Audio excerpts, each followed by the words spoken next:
Video में हम interesting सा इजी से कंसेप्ट देखेंगे इडियम्स के बारे में। तो चलिए स्टार्ट करते हैं अपनी वीडियो। इडियम्स आर एक्सप्रेशन और phrases in a language that have a figurative और non literal meaning different from the individual words literal meaning.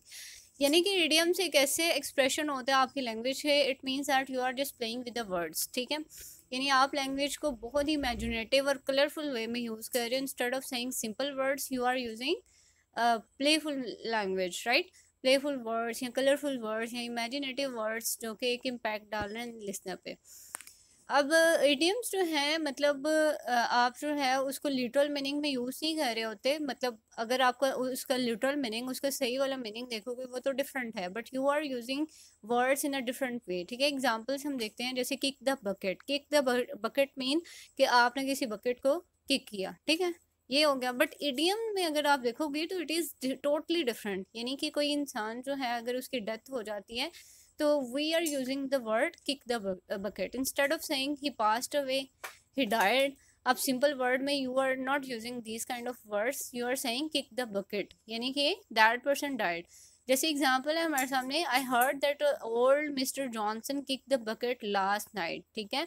अब इसमें ये नहीं है कि मिस्टर जॉनसन जो थे उन्होंने किसी बकेट को किक कर दिया, बट इट मीन्स दैट कि ही डाइड लास्ट नाइट, ठीक है।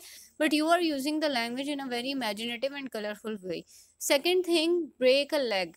ब्रेक अ लेग, इसका ये मतलब बिल्कुल नहीं है कि आपने किसी की टांग तोड़ दी है। It means that good luck और good wishes and often said to performers before a show, ठीक है।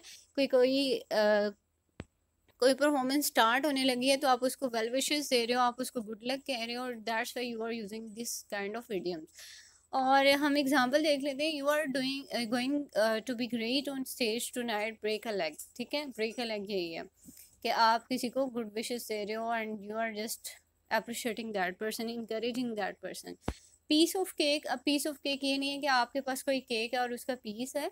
It means that something that is very easy और सिंपल, ठीक है। कुछ आप समटाइम कह रहे होते हो it's just a piece of cake for me, ठीक है, कि ये तो बहुत ही आसान है। यानी in the math homework was a piece of cake for me, this was example. ये बेसिकली इडियम्स होते हैं जिनकी लैंग्वेज का लिटरल मतलब सही से मीनिंग डिफरेंट है, but you are using the different kind of meaning to convey your message, and you are conveying your message in a very imaginative and colorful way. So it was interesting concept. If you have any question, any ambiguity, you can ask me in a comment section. So till now, goodbye and take care of yourself.